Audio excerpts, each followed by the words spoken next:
के साथ शो में शामिल हैं। पहले यूएस मार्केट्स का एक बार चेक ले लेते हैं, क्योंकि कल वहां बॉन्ड यील्ड हमने देखा जो रिकॉर्ड लेवल्स पर है, और जिस तरह से फिर से आपको एक रिस्क ऑफ और risk on sentiment different asset class में दिख रहा है।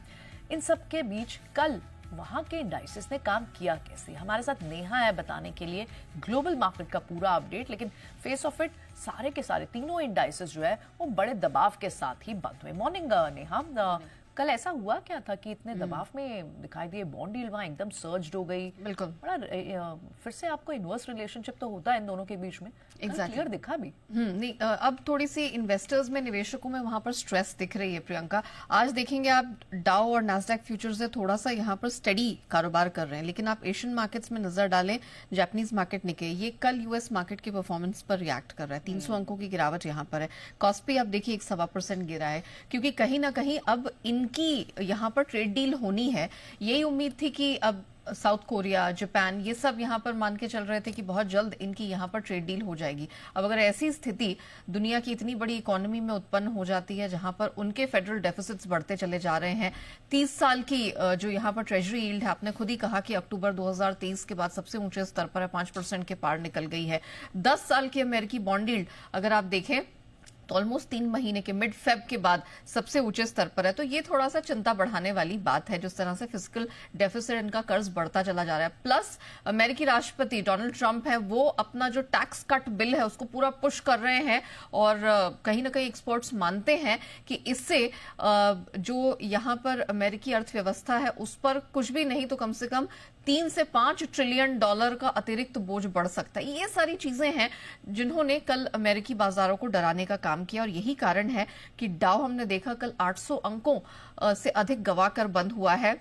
नैस्डैक की बात करें वैसे तो 270 अंक बंद हुआ, लेकिन अगर दिन की ऊंचाई से देखें तो इसने 350-360 अंक गंवाए हैं। एसएनपी की भी बात करें, यहां पर भी दूसरे दिन हमने गिरावट ही देखी, और तीनों इंडिसेस अगर आप परसेंटेज वाइज देखें तो ऑलमोस्ट 1.5 से 2% नीचे बंद हुए हैं। आज अमेरिका में वीकली जॉबलेस क्लेम्स के आंकड़े निकल कर आने हैं। आज एग्जिस्टिंग होम सेल्स के भी नंबर निकल कर आएंगे। सब देखना चाहेंगे कि जॉब्स डेटा कैसा है, क्योंकि अर्थव्यवस्था और रेट कट को लेके, रेट पॉलिसी को लेके आगे के लिए इन सबसे थोड़ी सी क्लैरिटी मिलती है। डॉलर इंडेक्स इस बीच तीसरे दिन लाल निशान में बंद हुआ है, 2 हफ्ते के लोस पर है, और बॉन्ड यील्ड्स का तो मैंने आपको जिक्र किया ही। हाँ, इस बीच हमने देखा है कि क्रिप्टो करेंसीज हैं उनमें मजबूती आई है, और बिटकॉइन $1,10,000 के करीब नए रिकॉर्ड हाई पर ट्रेड करता हुआ दिखाई दिया है। अब जब इस तरह का रिस्क ऑफ मोड पैदा होता है, इक्विटी मार्केट से थोड़ा सा भरोसा घटता है, तो हम देखते हैं सोने चांदी की तरफ ये निवेशक डाइवर्ट हो जाते हैं। सोने चांदी में दूसरे दिन स्ट्रेंथ दिखी है। डॉलर इंडेक्स में सुस्ती का फायदा सोने को मिला है, जो कि $40 कर चढ़ने में कामयाब रहा, $3300 के ऊपर है। चांदी की बात की जाए तो 3 से 4 हफ्ते की हाइस पर ये ट्रेड कर रही है। कच्चा तेल कमजोर है, क्योंकि यहां पर हमने देखा कि अमेरिका में दूसरे हफ्ते वीकली भंडार जो है कच्चे तेल का वो बढ़ता दिखा, और प्लस काफी लोग इस खबर से थोड़ा सा असंतुष्ट हैं, कॉन्फिडेंट नहीं है। जो खबरें निकल कर आ रही थी कि इजराइल ईरान की न्यूक्लियर साइट्स पर हमला करेगा, लोगों को लग रहा है कि ये क्या शायद एक प्लांटेड खबर हो सकती है। इसी कारण से यहां पर ज्यादा कच्चे तेल ने रिएक्ट नहीं किया है।